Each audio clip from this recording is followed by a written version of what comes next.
Hello kids, welcome to the channel H2O, the A to Z of Chemistry. मैं हूं doctor ऋतु जौहर, आपकी educator from the channel और आज हम शुरू करने वाले हैं chapter matter in our surroundings. तो ये केमिस्ट्री क्लास 9 CBSE का पहला चैप्टर है जिसे हम आज शुरू करने वाले हैं और ये एक बहुत ही इंटरेस्टिंग चैप्टर है। क्यों इंटरेस्टिंग है? अगर आप इसका नाम देखो, मैटर इन आवर सराउंडिंग्स, तो सबसे पहले हम अंडरस्टैंड करते हैं कि हमारे सराउंडिंग्स क्या हैं।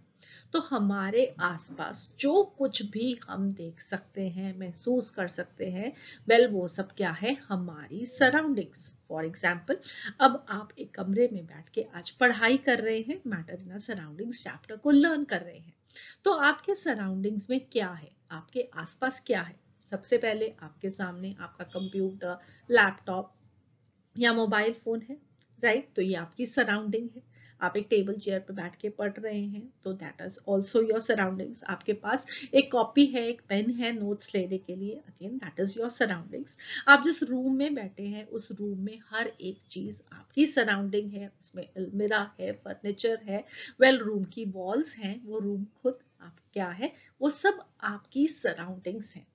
और हमें आज ये अंडरस्टैंड करना है कि ये हमारे आसपास जो कुछ भी है उसमें ये मैटर क्या है, राइट?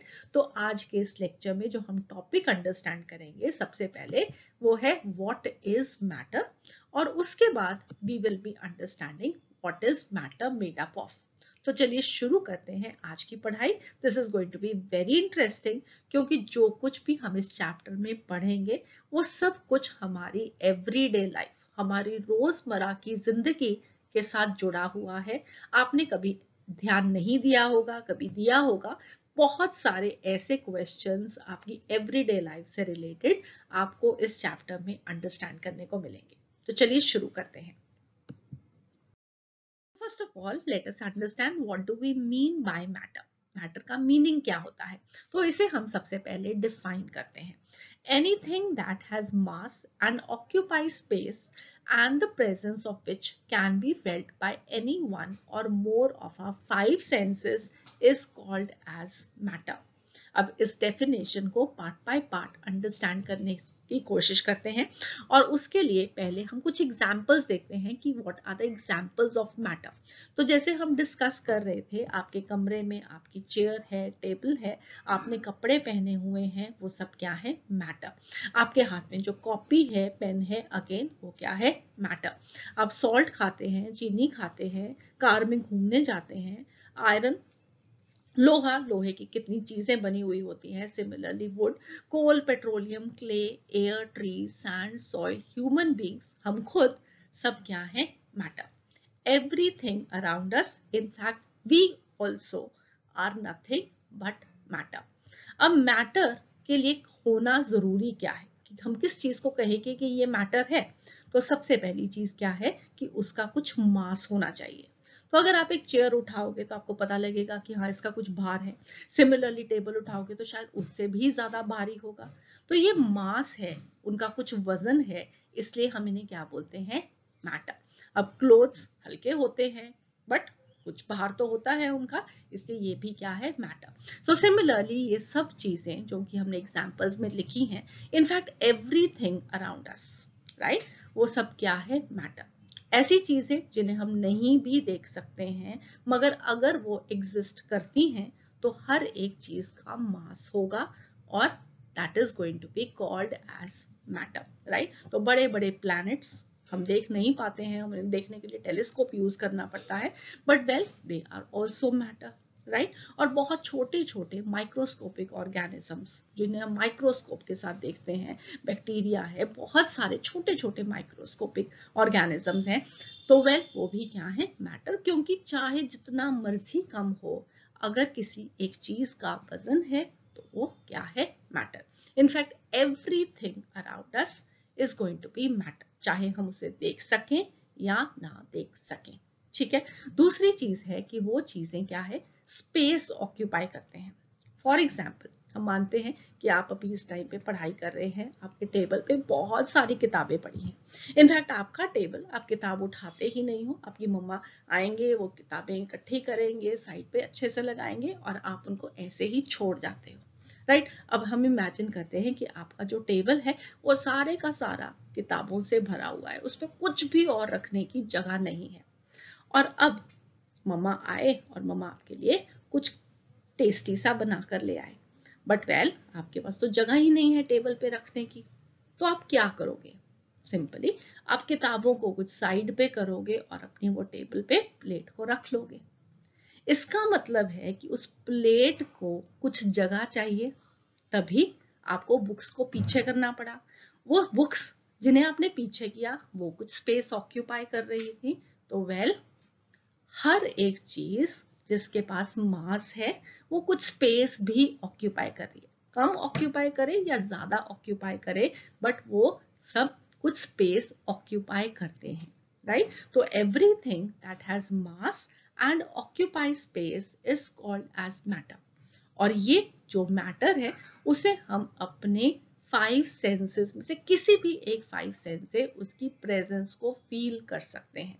फॉर एग्जाम्पल, जब अब खाना बन के आता है तो आपका खाना, that is also matter, right. तो उसे आप देख सकते हैं, आप उसको स्मेल कर सकते हैं, तो that is why it is matter.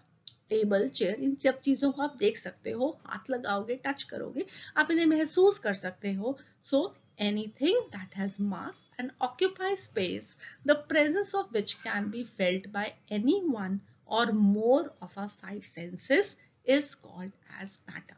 ठीक है, I hope this is clear. All right. अब पुराने जमाने में सब लोग, जो एंशियंट लोग थे, वो भी सोचते थे कि ये हमारे आसपास की जो चीजें बनी हुई हैं वो किस चीज से बनी हुई हैं। तो जगह जगह के डिफरेंट फिलोसफर्स ने अपने ही तरह से उस चीज को एक्सप्लेन करने की कोशिश की कि ये मैटर किससे बना हुआ है। तो हमारे जो एंशियंट इंडियन फिलोसफर्स थे, राइट, एंशियंट इंडियन फिलोसफर थे, उन्होंने प्रपोज किया कि ये जो मैटर है ये बना हुआ है 5 एलिमेंट से। कौन से 5 एलिमेंट से? Air, earth, water, fire and space. Air मतलब वायु, अर्थ मतलब पृथ्वी, वाटर मतलब जल, फायर इज अग्नि, स्पेस इज आकाश। तो वायु, पृथ्वी, जल, अग्नि और आकाश से हर एक चीज बनी हुई है, ये हमारे एंशियंट इंडियन फिलोसफर्स ने हमें बताया।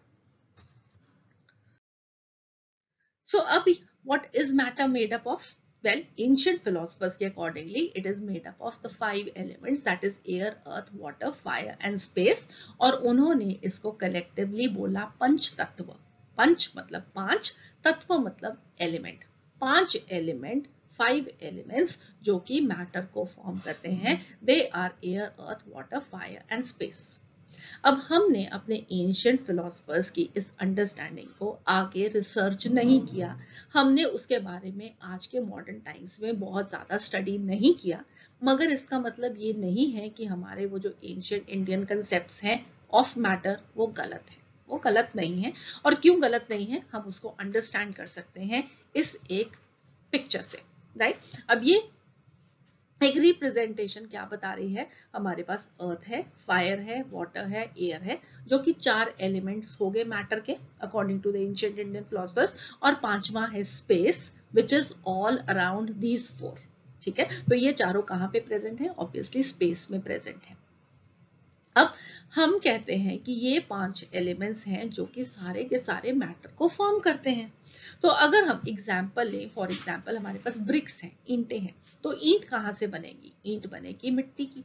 ठीक है, तो मिट्टी में हम पानी डालते हैं, उसको सेट करते हैं ईंट की शेप में, और फिर उसको आग में पकाते हैं। तो इसका मतलब है कि ये ब्रिक हमें किससे मिल रही है? अर्थ मिट्टी दे रही है, वाटर है और फायर है। तो ये 3 तत्व इसकी फॉर्मेशन में जरूरी है। ओके, नेक्स्ट हमारे पास एग्जाम्पल टकीला। ये एक तरह की एक ड्रिंक है। इस ड्रिंक को बनाते हैं हम एक प्लांट से, और वो प्लांट का नाम है एगेव प्लांट। आपको ये याद रखना जरूरी नहीं है, ये आपकी 9th के करिकुलम का पार्ट नहीं है, सबकी जनरल नॉलेज जरूर इंक्रीज होगी। सो ये जो अगेव प्लांट है ये हमें मिलता है मैक्सिको में। ओके, मैक्सिको के अराउंड प्लेसेस में वहां पे हमें मिलता है। और इस अगेव प्लांट का एक पोर्शन हम फायर में बेक करते हैं और फिर उसके बाद हम उसको थोड़ी देर के लिए अनडिस्टर्ब छोड़ देते हैं। इस अगेव प्लांट के अंदर जो जूसेस होते हैं वो बाहर निकलते हैं। फिर उसके बाद फर्दर उसको हम और अच्छे से प्रोसेस करते हैं और फिर हमें मिलती है ये टकीला। तो जूसेस मतलब पानी, फायर जिसमें हमने उसको बेक किया और हमें मिल गई एक और ड्रिंक टकीला। ठीक है, सो इसका मतलब क्या है कि अगेन ये किससे बनी है, पंच तत्वों में से ही। नेक्स्ट हमारे पास है सोडा वाटर। अब सोडा वाटर या आप कह सकते हो कोल्ड ड्रिंक।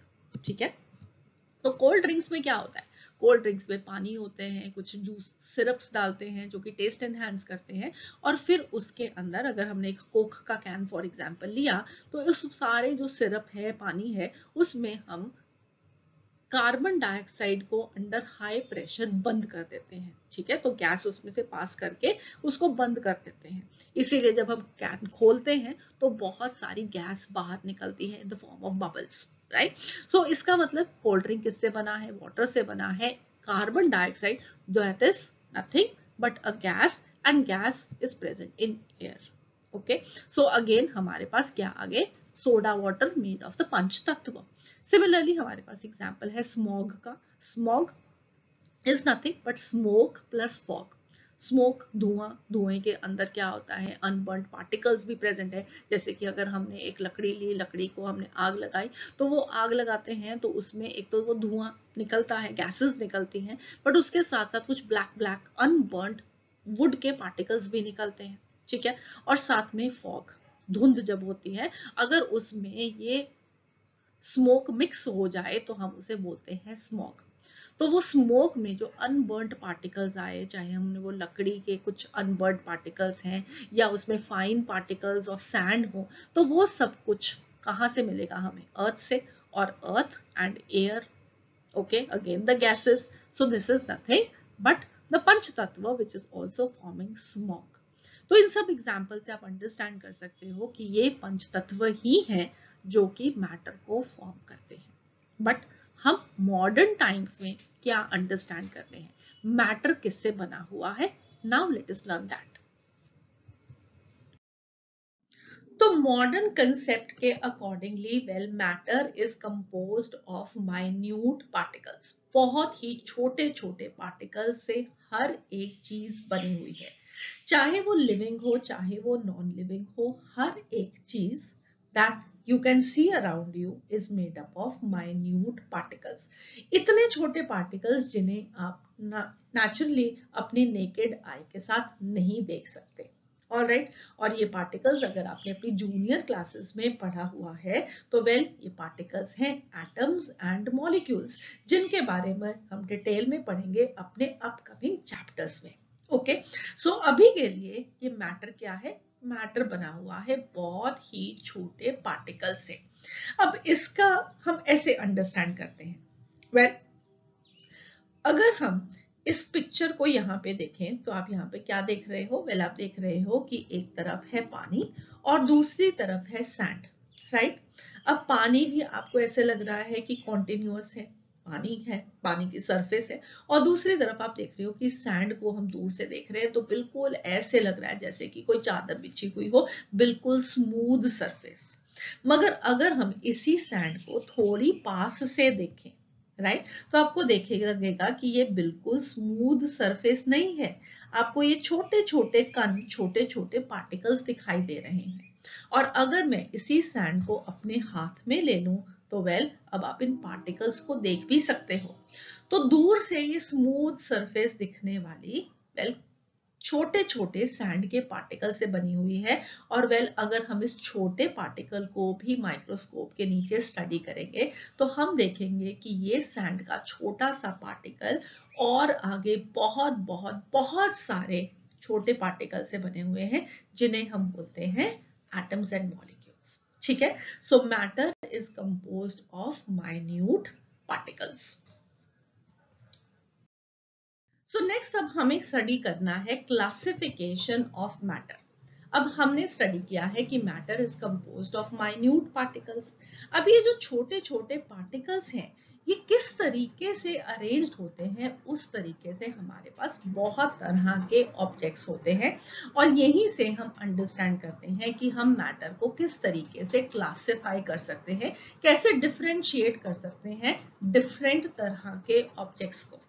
अब सबसे पहले हम अंडरस्टैंड करते हैं कि अगर हम उनकी फिजिकल अरेंजमेंट देखें पार्टिकल्स की, पार्टिकल्स कैसे अरेंज्ड हैं, तो well matter can be divided into solids, liquid and gases, but there is also one more way in which we can understand the classification of matter और वो होगा उनकी chemical properties के basis पे कि वो मैटर के जो पार्टिकल्स हैं वो किस तरीके से बिहेव करते हैं। ओके सो हम अब अंडरस्टैंड करते हैं कि हम मैटर को क्लासिफाई कर सकते हैं on the basis of their physical and chemical properties. But well ये फिजिकल प्रॉपर्टीज क्या होता है, ये केमिकल प्रॉपर्टीज क्या होता है, ये कौन बताएगा? मैम बताएंगे। तो वेल फिजिकल प्रॉपर्टीज वो प्रॉपर्टीज हैं that can be measured or observe without changing the identity or the composition of the substance. For example बड़ा एक सिंपल सा एग्जाम्पल देते हैं कि हम मार्केट गए, मार्केट में से हमने एप्पल्स खरीदे, राइट? हमने कैसे खरीदे उनको? हमें जो शॉपकीपर था उसने उसको वे करके दे दिया, 2 kgs है, 3 kgs है और हम उसको लेके आ गए। वेल हमने उस एप्पल के वेट को मेजर करने के लिए क्या उस एप्पल में कोई चेंज किया? नहीं, हमने उसको कोई चेंज नहीं किया। सिमिलरली आप बाजार से दूध लेकर आए, 1 लीटर दूध लेकर आए, 2 लीटर दूध लेकर आए, क्या आपने उस दूध की कॉम्पोजिशन में कोई चेंज डाला? वो दूध दूध ही रहा, आप उसको उस क्वांटिटी में मेजर करके ले आए, राइट? तो हम उसका जब मास मेजर करते हैं that is a physical property, जब हम उसकी वॉल्यूम लीटर में मेजर कर रहे हैं that is a physical property. Similarly कोई भी सब्सटेंस का कलर है, हमने आज रेड कलर का स्वेटर पहना है, ग्रीन कलर का शर्ट पहना है, तो हमने उस शर्ट का, स्वेटर का कॉम्पोजिशन चेंज नहीं किया, हमने उसकी कॉम्पोजिशन को, उसकी आइडेंटिटी को चेंज किए बिना उसका कलर बता दिया। सिमिलरली खाना हमारे सामने है, खाने में से कितनी अच्छी स्मेल आ रही है ये हम कैसे बता सकते हैं? सिर्फ उसको ऑब्जर्व करके, उसको देख के, राइट?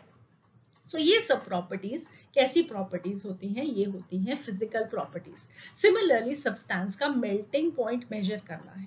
फॉर एग्जाम्पल हमारे पास वाटर है, राइट? हमने आइस को एक ग्लास में लिया और हमने देखा कि वो आइस वाटर में किस टेम्परेचर पे चेंज हुई, right? So जिस टेम्परेचर पे ice the form of solid will be getting converted into water, the liquid form is going to be called as the melting point। ठीक है, अब मेल्टिंग पॉइंट को मेजर करने के लिए हमें वाटर की कॉम्पोजिशन को चेंज नहीं करना पड़ता। वाटर जिन एटम्स मॉलिक्यूल से बना हुआ है वो आइस में भी और water in the form of liquid में वैसे ही फॉर्म में रहेगा, हम उसको चेंज नहीं करते हैं। तभी तो हम आइस लेते हैं, राइट? और आइस को वाटर में कन्वर्ट करते हैं, वाटर वापस आइस में कन्वर्ट हो सकता है, उसमें कन्वर्जन पॉसिबल है बिकॉज हमने उसकी आइडेंटिटी को चेंज नहीं किया, उसके मॉलिक्यूल्स को चेंज नहीं किया। ठीक है, I hope this is clear. बाकी ये कंसेप्ट और अच्छा होगा जब हम सॉलिड, लिक्विड, गैसेस को डिटेल में अंडरस्टैंड करेंगे। अब नेक्स्ट है हमारे पास केमिकल प्रॉपर्टीज।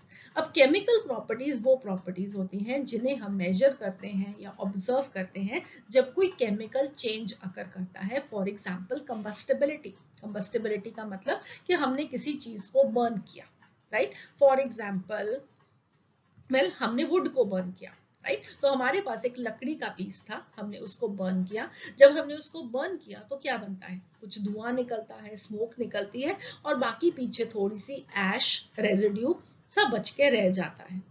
तो ऐसे में ये क्या है? ये एक केमिकल चेंज है। केमिकल चेंज है क्योंकि अब जो वुड थी वो वुड नहीं रही, राइट? वो कुछ और बन गई, वो कुछ स्मोक बन गया, कुछ रेजिड्यू ऐश बन गया, मगर वो वुड वुड नहीं रही। तो ऐसी प्रॉपर्टीज को हम क्या बोलते हैं? केमिकल प्रॉपर्टीज, जहां पे वो जो सब्सटेंस है वो एक चेंज अंडरगो कर जाती है। ओके, सिमिलरली एसिडिटी है, बेसिसिटी है। तो ये कंसेप्ट्स को हम जैसे जैसे हमारा कोर्स प्रोग्रेस करेगा, हम क्लास 9 में और चीज़ों को स्टडी करेंगे तो आप इनको अंडरस्टैंड करोगे। But now I hope you understand कि फिजिकल प्रॉपर्टीज वो प्रॉपर्टीज हैं जिन्हें हम मेजर कर सकते हैं, ऑब्जर्व कर सकते हैं बिना उस सब्सटेंस की आइडेंटिटी कॉम्पोजिशन को चेंज किए। और केमिकल प्रॉपर्टीज में वो जो सब्सटेंस होता है वह उसकी जो आइडेंटिटी है, उसकी कॉम्पोजिशन है, वो चेंज हो जाती है। ओके, सो मैटर को हम क्लासिफाई करेंगे दो तरह से, एक फिजिकल प्रॉपर्टीज के बेसिस पे और एक केमिकल प्रॉपर्टीज के बेसिस पे। तो हमारे पास दो तरह की क्लासिफिकेशन, एक है फिजिकल क्लासिफिकेशन और दूसरी है केमिकल क्लासिफिकेशन। फिजिकल क्लासिफिकेशन के accordingly matter can be classified into solid, liquid and gas. जैसे कि हमारे पास वाटर के लिए है ice, liquid water and water vapour.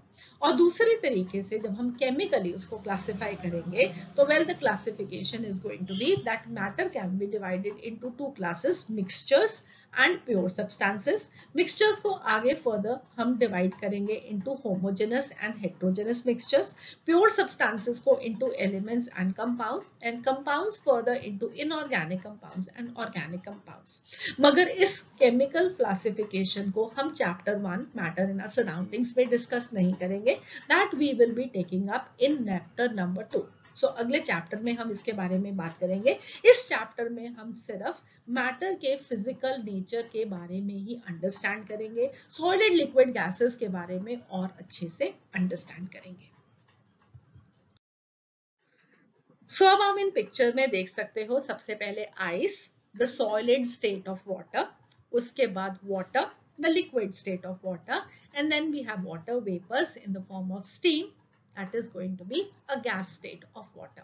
ठीक है, तो अगर हमारे पास ग्लास में पानी है, उसको हमने ट्रे में डाल के फ्रीजर में रख दिया तो that is going to get converted into ice. और इसी पानी को एक पैन में लेके हमने गैस पे गर्म किया, जैसे मम्मा चाय बनाते हैं तो उस टाइम पे पानी को गर्म करते हैं, तो उसमें से ये जो आपको धुआं दिखाई दे रहा है यहाँ पे, well this is nothing but water which is getting converted into steam, water which is getting converted into water vapours. Okay, so now what we can understand is that the physical classification of matter is based upon the physical nature of the particles. So these states of matter, they are also called as the physical states of matter.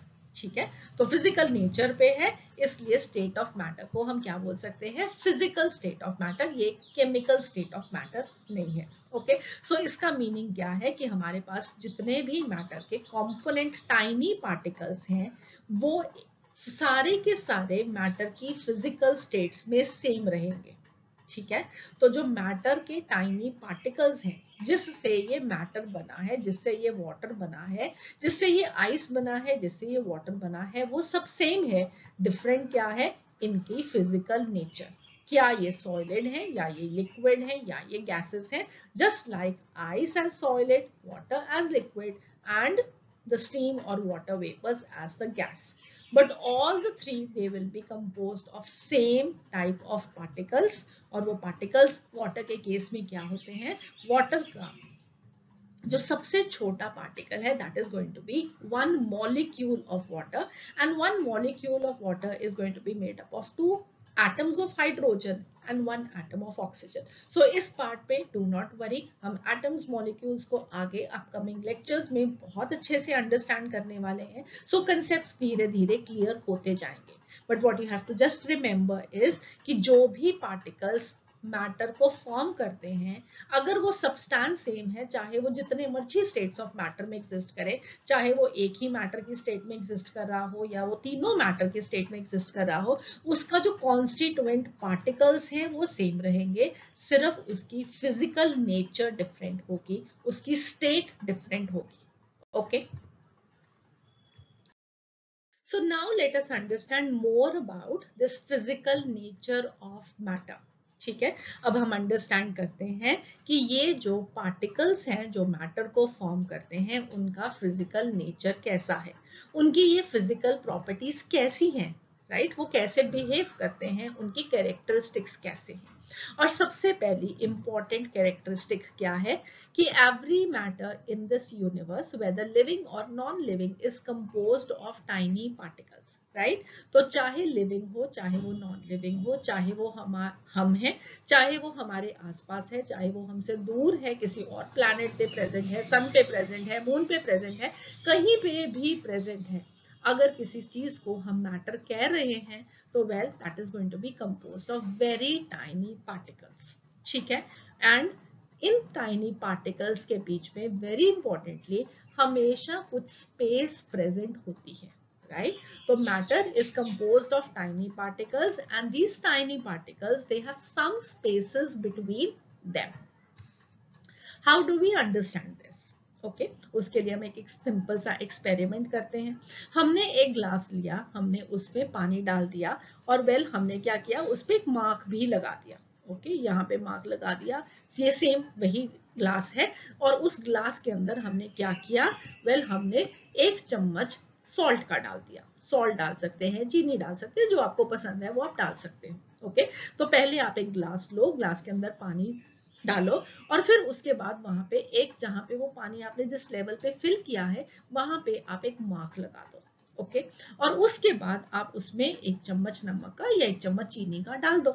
Okay now what you are going to see is कि जब आप इसको stir करोगे, ये sugar या salt जो भी आपने डाला है वो उसके अंदर मिक्स हो जाएगा। तो उसके बाद अगर आप उस निशान को देखोगे, अगर सपोजिटली ये यहाँ पे निशान था तो नमक डालने के बाद, चीनी डालने के बाद भी वो जो निशान है वो वहीं पे रहेगा। इसका मतलब ये नहीं है कि आपने ये सॉल्ट को डाला तो वो लेवल ऊपर आ गया, ठीक है, उसका लेवल में चेंज नहीं आया। अब ये चेंज क्यों नहीं आया, वो नमक या चीनी कहाँ पे गायब हो गई? क्या कोई ग्लास में कोई छोटी सी पॉकेट बनी हुई थी जहां पे वो नमक या चीनी घुस गई? ऐसा तो नहीं है, ग्लास तो हमारा वैसा ही है, हमने उसके अंदर कोई चोर पॉकेट तो बनाई नहीं है। तो फिर वो चीनी नमक कहाँ पे गई? कहीं पे तो गई, कोई स्पेस में तो गई, है ना। तो वेल वो स्पेस जो गई वो है इन वाटर के पार्टिकल्स के बीच में, जो स्पेस होती है उसमें वो जाके फिट इन हो गई। ओके सो यहां से हमें क्या मालूम लगता है कि जो भी मैटर है वो पार्टिकल से बना हुआ है। अगर स्मूथ होता, उसके बीच में ये पार्टिकल्स नहीं होते तो कोई चीज उसके बीच में फिट इन ही नहीं हो सकती थी, राइट। और अगर वो फिट इन हुई है तो इसका मतलब है पहले तो ये जो मैटर है उसमें कुछ पार्टिकल्स हैं और उन पार्टिकल्स के बीच में भी कुछ जगह है जहां पे दूसरे मैटर के पार्टिकल्स जाके फिट इन हो गए, ठीक है। So every matter in the universe whether living or non living is composed of tiny particles with some space between them. So the next characteristic of matter, अब वो क्या है? वेल हमने अभी पढ़ा कि मैटर के जो पार्टिकल्स होते हैं वो बहुत ही छोटे होते हैं, मगर कितने छोटे होते हैं? वेल वो बहुत बहुत बहुत ज्यादा छोटे होते हैं। They are so minute that they can not be seen with the naked eye. हम उन्हें अपनी आंखों से तो नहीं देख सकते, we have to use microscopes for that, ठीक है। बट हम ये अंडरस्टैंड जरूर कर सकते हैं कि जो भी मैटर है वो टाइनी टाइनी पार्टिकल से, बहुत बहुत बहुत छोटे पार्टिकल से बना हुआ है। अब कैसे वो हम अंडरस्टैंड कर सकते हैं? वेल हम उसे अंडरस्टैंड कर सकते हैं एक डायग्राम से, राइट। ये डायग्राम जो आप देख रहे हो ये एक एक्सपेरिमेंटल डायग्राम है। हमने एक एक्सपेरिमेंट किया और हमने अब उसको डायग्रामेटिकली आपके सामने रिप्रेजेंट करेंगे सो दैट कि आप उसको अंडरस्टैंड कर सकते हैं कि वो एक्सपेरिमेंट कैसे हुआ। आप इसको खुद पे घर से भी कर सकते हैं। अब इसमें हम करेंगे क्या, हम एक ग्लास को लेंगे, ग्लास में हम 50 ml वाटर डालेंगे, राइट। अब इस 50 ml वाटर में हम एक क्रिस्टल KMnO4 का डालेंगे। अब ये KMnO4 क्या है? Well KMnO4 is potassium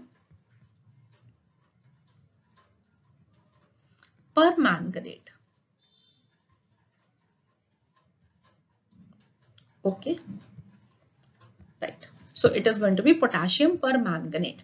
Okay, potassium permanganate chemical formula KMnO4. बहुत सारी पढ़ाई हम इसके ऊपर करेंगे। ये एक पर्पल कलर का सॉलिड है, इसके छोटे छोटे क्रिस्टल्स आप अगर बाजार से परचेज करें तो देख सकते हैं, नहीं तो अपने स्कूल के केमिस्ट्री लेबोरेटरीज में आप इसको देख सकते हैं। ओके, अब हमने एक छोटा सा क्रिस्टल इसका लेकर इसको पानी में डाला। अब ये क्या है, एक क्रिस्टल ले सकते हैं हम, दो क्रिस्टल ले सकते हैं, बट एक या दो क्रिस्टल, ठीक है। अब डालते ही क्या हो जाएगा, वेल ये पानी जो है वो पर्पल कलर का हो गया। इससे एक चीज आपको पहले ही पता लगती है कि एक ये जो क्रिस्टल है ये कुछ पार्टिकल्स का बना हुआ है, वो पार्टिकल्स पानी में डालते ही ब्रेक डाउन हो गया और उन लोग पार्टिकल्स सेपरेट हो गए और वो पार्टिकल्स ने स्पेसेस ले ली बिटवीन द वाटर मॉलिक्यूल्स। हमने पिछले कैरेक्टरिस्टिक में पढ़ा कि ये टाइनी पार्टिकल्स से बना हुआ होता है और टाइनी पार्टिकल्स के बीच में स्पेसेस होती हैं, राइट। तो ये KMnO4 के टाइनी पार्टिकल्स ने वाटर के पार्टिकल्स के बीच बीच की स्पेसेस को ले लिया, इसलिए सारा का सारा पानी पर्पल कलर का हो गया, ठीक है। हम ये टाइनी कितने हैं इसको अंडरस्टैंड करने के लिए हम इस एक्सपेरिमेंट को आगे फर्दर प्रोसीड करते हैं। हम क्या करेंगे, हम एक और ग्लास लेंगे, इस ग्लास में अब हम 45 ml वाटर डाल देंगे और 45 ml वाटर डालने के बाद इसमें 5 ml इस ग्लास में से लेकर इधर ट्रांसफर कर देंगे, ठीक है। तो टोटल अगेन 50 ml ही हो जाएगा इस ग्लास में, मगर इस ग्लास में हमने 5 ml यहां से डाला था, ओके ओके। और हमने देखा क्या, हमने देखा कि ये जो पर्पल कलर यहाँ पे डार्क था ये उससे थोड़ा कम लाइट हो गया, ठीक है, कम डार्क रह गया, ओके। नेक्स्ट एक और ग्लास ले लिया, उस ग्लास में भी हमने 45 ml पानी डाला और बी ग्लास में से, ए ग्लास में से नहीं बी ग्लास में से 5 ml हमने इधर ट्रांसफर कर दिया। ए में से बी में डाला, बी में से 5 ml इधर डाला। हमने ऐसे ही एक और ग्लास लिया, एक और ग्लास लिया, एक और ग्लास लिया, हर एक ग्लास में 45 ml पानी डाल के उससे पहले वाले ग्लास में से 5 ml को ट्रांसफर कर दिया, ठीक है। जैसे जैसे ट्रांसफर करते गए, वेल हो क्या रहा है, इसका कलर कम होता जा रहा है। कलर कम क्यों होता जा रहा है, क्योंकि हमने इस ग्लास में से जो लिया था उसको हम 5 ml ही आगे ट्रांसफर करते जा रहे हैं, तो वो उसकी जो डाइल्यूशन होती जा रही है, राइट। तो उतना ही हमने इसको नहीं लिया, धीरे धीरे ये कम हो रहा है, ये कलर भी लाइट होता जा रहा है, मगर वेल कलर है तो वो कलर क्यों है, वो कलर इसलिए है क्योंकि जो हमने एक क्रिस्टल लिया था उसके अंदर बहुत सारे टाइनी पार्टिकल्स थे। तो चाहे हमने यहां से 5 ml दिया तो थोड़े से पार्टिकल्स आए, उसमें से भी डाला और कम पार्टिकल्स इधर गए, इधर से 5 ml डाला और भी कम पार्टिकल्स गए, इधर और भी कम गए, इधर और भी कम गए, मगर गए तो, राइट। इतने कम 5 ml में यहाँ आते आते बहुत ही कम पार्टिकल्स रह गए, मगर रह तो गए, राइट। और वो इसीलिए है क्योंकि हमारे पास ये एक क्रिस्टल में बहुत सारे टाइनी पार्टिकल्स थे और उन टाइनी पार्टिकल्स को हम नहीं देख सकते थे, ठीक है, मगर अब हम उसको महसूस कर सकते हैं कि इसके अंदर अभी भी पोटेशियम परमैंगनेट के छोटे छोटे पार्टिकल्स प्रेजेंट हैं, ओके। और अगर आपको एक और एग्जांपल दूं, वेल वो एग्जांपल क्या है कि आप एक ड्रॉप ऑफ वाटर ले लो। अब इस एक ड्रॉप ऑफ वाटर में कैन यू इमेजिन कितने वाटर मॉलिक्यूल्स हैं, 10 to the power 21। अगर आप 1 के पीछे 21 जीरोस लिखोगे, उतने मॉलिक्यूल्स वाटर के प्रेजेंट हैं सिर्फ एक ही ड्रॉप ऑफ वाटर में। So now I hope you can understand कि ये जो पार्टिकल्स हैं वो कितने छोटे होंगे और हम उन छोटे पार्टिकल्स को खुद से नहीं देख सकते। हम बात करते हैं थर्ड कैरेक्टरिस्टिक ऑफ मैटर की। अब ये जो थर्ड कैरेक्टरिस्टिक ऑफ मैटर है वो क्या है, वेल हमने अभी देखा कि हमने ग्लास लिया, पानी लिया, उसमें KMnO4 डाला, एक क्रिस्टल डाला था और उस एकदम से सारा का सारा पानी क्या हो गया था, पर्पल कलर का हो गया। अब वो पर्पल कलर का एकदम से कैसे हुआ, राइट। हमने उसको स्टर नहीं किया, कुछ नहीं किया, अपने आप से वो कलर हो गया। उसका रीजन क्या है, ये भी एक कैरेक्टरिस्टिक है मैटर पार्टिकल्स का। और वो कैरेक्टरिस्टिक क्या है कि ये जो मैटर के पार्टिकल्स होते हैं they are always in a state of constant random motion, right. वो जो पार्टिकल्स हैं, जैसे कि हमारे पास एक ग्लास है, पानी है, तो हमें ऐसे वो बिल्कुल पानी का ग्लास में पानी स्टेबल है, वो हिल नहीं रहा, राइट। तो हमें लगेगा कि पानी तो हिल नहीं रहा है। हमने उसके अंदर वो जो क्रिस्टल डाला, वेल वो कैसे मिक्स हुआ, वो इसलिए मिक्स हुआ क्योंकि वो जो पानी हमें दिख रहा था कि बिल्कुल हिल नहीं रहा, उसमें जो टाइनी टाइनी पार्टिकल्स हैं, वेल वो हमेशा हिलते ही रहते हैं। They are always in a state of constant, हमेशा रैंडम मोशन। हमें नहीं मालूम वो कैसे अपनी मर्जी से वो घूमते ही रहते हैं। ओके, कभी इधर जाएंगे, कभी इधर जाएंगे, कभी इधर जाएंगे, कभी इधर जाएंगे, कभी इधर जाएंगे, अपनी मर्जी से रैंडम मोशन। ये नहीं है कि इधर ही जाएंगे, ये नहीं है कि इधर ही जाएंगे या इधर ही जाएंगे या ऊपर जाएंगे, नहीं, वो कहीं पे भी बस घूमते ही रहते हैं। Right, so the particles they are always in a state of constant random motion. हम इसको भी अंडरस्टैंड करते हैं एक और सिमिलर रिप्रेजेंटेशन से।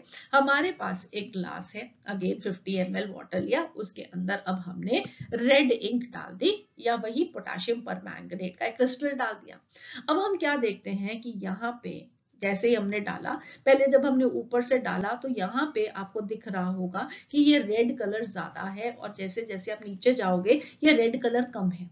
ओके, सिमिलरली अगर मैं एक और ग्लास लूं, उसमें 50 ml वाटर डालूं और उसमें मैं एक ड्रॉप हनी का डाल दूं, तो वो हनी का ड्रॉप क्या है, वेल वो नीचे जाके सेटल हो जाता है। ठीक है, अब हमने और जरा सी थोड़ी देर के बाद देखा तो हम क्या देखते हैं कि ये जो इंक ड्रॉप थी वो कंप्लीटली पानी के अंदर जल्दी से डिसॉल्व होगी। ठीक है, और जितनी जल्दी में ये डिसॉल्व हुई थी उसी टाइम पे हमने ये हनी वाले ग्लास को भी देखा। हनी वाले ग्लास को देखा तो ये अभी भी वैसे ही पड़ी है, कोई फर्क नहीं पड़ा था इसको। और थोड़ी देर बाद देखा तो इंक तो पहले डिसॉल्व हो ही चुकी थी, वो तो एकदम से ही हो गई थी। राइट, सिर्फ हमने इनिशियली जब डाला था तो वो हमें दिखा था कि ऊपर थोड़ा डार्क कलर है, नीचे थोड़ा लाइट है, मगर हनी जो है वो तो वहीं पे पड़ा था। मगर थोड़ी देर बाद हम क्या देखते हैं कि वेल ये जो हनी का ड्रॉप भी था वो भी डिसॉल्व होने लग जाता है, और थोड़ी देर के बाद वो भी कंप्लीटली डिसॉल्व हो जाएगा, और ये जो पानी है वो आपको हल्का सा येलोइश कलर दिखाई देगा। ठीक है, अब ये डिसॉल्व कैसे हुए, हमने स्टर नहीं किया था, हमने कुछ नहीं किया था, वेल ये अपने आप से डिसॉल्व हो गए। क्यों? क्योंकि इसमें जो पार्टिकल्स हैं दे आर ऑलवेज मूविंग। ठीक है, वो मूव करते रहते हैं, आपस में एक दूसरे से मिक्स होते रहते हैं, और इसलिए ये जो यूनिफॉर्म सा कलर हम देखते हैं वो हम देख पाते हैं। Okay, so the particles of matter they are always in a state of constant random motion. अब हमारे पास मैटर के पार्टिकल्स हैं, बहुत छोटे छोटे पार्टिकल्स हैं, उनके बीच में स्पेसेस प्रेजेंट हैं, और वो पार्टिकल्स बहुत तेजी से मूव कर रहे हैं। अब ये जो तेजी से मूव कर रहे हैं पार्टिकल्स, अपनी मोशन की वजह से इनके पास एक एनर्जी आ जाती है जिसे हम बोलते हैं काइनेटिक एनर्जी। अगर मान लेते हैं कि पार्टिकल्स मूव नहीं कर रहे हैं, तो अगर कोई भी चीज जब मूव नहीं कर रही होती, उसमें जो एनर्जी होती है that is called as potential energy. Okay, और जब भी कोई चीज मूव कर रही होती है उस पे जो एनर्जी होती है उसे हम बोलते हैं काइनेटिक एनर्जी। सो मैटर के ये जो पार्टिकल्स हमें नहीं दिखाई दे रहे मगर वो मूव कर रहे हैं, उनमें जो एनर्जी है that is called as kinetic energy. और ये जो काइनेटिक एनर्जी है, वेल ये टेम्परेचर पे डिपेंडेंट होती है। तो काइनेटिक एनर्जी बढ़ जाती है with the increase in temperature, और क्योंकि काइनेटिक एनर्जी बढ़ेगी तो वेल पार्टिकल्स का मोशन भी बढ़ जाएगा, वो तेजी से और तेजी से मूव करेंगे अगर हम टेम्परेचर को इंक्रीज करेंगे। अगेन इसको हम वही KMnO4 के एक्सपेरिमेंट से अंडरस्टैंड कर सकते हैं कि अगर हमने ग्लास लिया, उसमें हमने 50 ml वाटर डाला, और वेल अब ये जो वाटर डाला हमने बहुत ठंडा पानी डाल दिया, और फिर हमने उसमें क्रिस्टल्स डाले KMnO4 के, तो ये जो क्रिस्टल्स हैं वो धीरे धीरे मूव करके पानी में स्प्रेड आउट होंगे।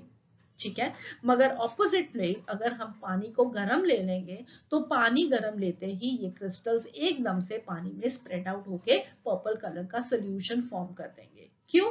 क्योंकि यहाँ पे पार्टिकल्स की जो मूवमेंट है वो ज्यादा है। पार्टिकल्स की मूवमेंट ज्यादा क्यों है? क्योंकि यहाँ पे टेम्परेचर ज्यादा है, टेम्परेचर ज्यादा है, काइनेटिक एनर्जी ज्यादा है, काइनेटिक एनर्जी ज्यादा है, तो मूवमेंट ज्यादा है। ठीक है, तो सपोजिटली आपके अंदर बहुत ज्यादा एनर्जी हो तो आप बहुत तेज भाग सकते हो, मगर अगर मैंने आपको 2 दिन से खाना नहीं दिया तो आप तेजी से भाग नहीं पाओगे। राइट, तो जितनी एनर्जी ज्यादा होगी उतनी मूवमेंट ज्यादा हो सकती है, और ये जो एनर्जी है वो कहाँ से आ रही है? टेम्परेचर से आ रही है। ठीक है, तो टेम्परेचर बढ़ाने से काइनेटिक एनर्जी बढ़ेगी, काइनेटिक एनर्जी बढ़ने से मोशन ऑफ द पार्टिकल्स बढ़ेगा। ओके, तो अब हमने सीख लिया कि मैटर के अंदर टाइनी पार्टिकल्स हैं, उनमें स्पेसेस हैं और वो कॉन्स्टेंटली मूव कर रहे हैं। अब उसके बाद जो नेक्स्ट कैरेक्टरिस्टिक है मैटर पार्टिकल्स का वो है कि जो मैटर के पार्टिकल्स होते हैं दे अट्रैक्ट ईच अदर। ठीक है, तो बहुत सारे पार्टिकल्स हैं वो सब इकट्ठे हैं। वो इकट्ठे क्यों हैं? राइट, अगर फॉर एग्जाम्पल मैं अगर एक बुक की बात करूं तो एक बुक के अंदर बहुत सारे पार्टिकल्स हैं, मगर वो सारे पास पास में पड़े हैं तभी तो वो हमें एक बुक की फॉर्म दिखाई देती है, अदरवाइज वो हमें ना दिखाई देती, हमें तो अलग अलग अलग पार्टिकल्स मिलते। Right, so we are seeing this shape of a book because कि इसके अंदर जितने भी पार्टिकल्स प्रेजेंट हैं वो सब एक दूसरे को अट्रैक्ट किए हुए हैं। मगर ये जो स्ट्रेंथ ऑफ अट्रैक्शन है, राइट, ये जो जितनी फोर्स है पार्टिकल्स के बीच में अट्रैक्शन की, वो वेरी करेगा depending upon the different states of matter. Right, so for example अगर हम सॉलिड्स की बात करें तो सॉलिड्स के अंदर ये सबसे ज्यादा मैक्सिमम फोर्स होगी, लिक्विड्स में उससे कम होगी और गैसेस के केस में वो सबसे कम होगी। ओके, तो सॉलिड के जो पार्टिकल्स होते हैं वो एक दूसरे के बहुत पास पास में होते हैं और उनके बीच में स्पेस जो होती है वो बहुत कम होती है, इसलिए उनके पार्टिकल्स के अंदर जो मूवमेंट होगी वो भी कम होगी क्योंकि उनको स्पेस नहीं मिलेगी मूव करने की। और क्योंकि ये बहुत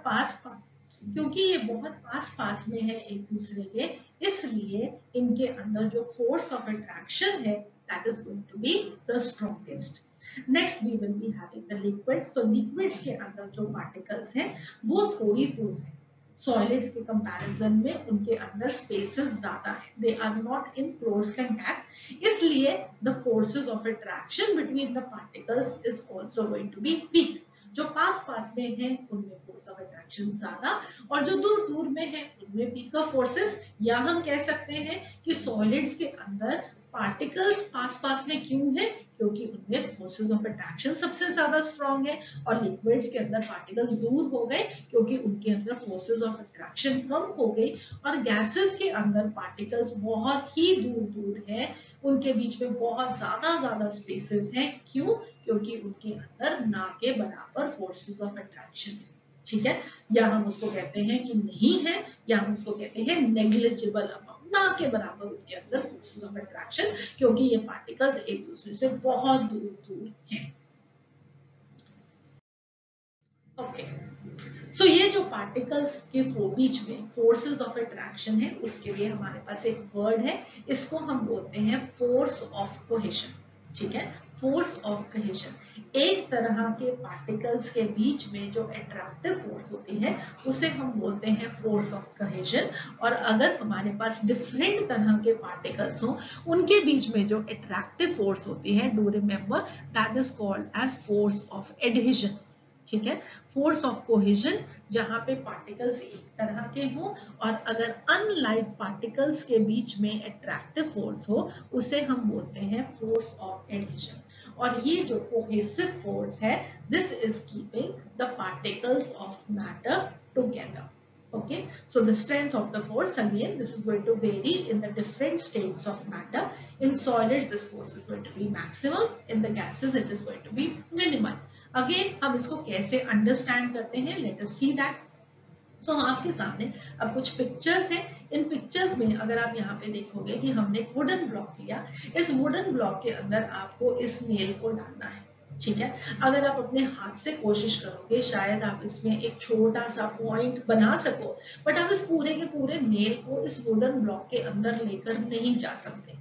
क्यों नहीं लेके जा सकते? क्योंकि ये एक सॉलिड है, सॉलिड के अंदर जो पार्टिकल्स होते हैं वो एक दूसरे के साथ बहुत ही स्ट्रॉन्ग फोर्सेस ऑफ अट्रैक्शन के साथ बंधे हुए हैं।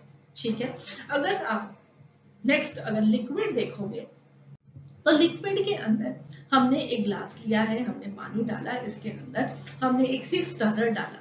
अब स्टरर डाला या एक चमचा डाला, एक फोक डाला, किसी भी चीज के साथ आप इस स्टरर को इस पानी में मूव करोगे, राइट, आप बड़ी आसानी से इसको मूव कर लोगे। क्यों?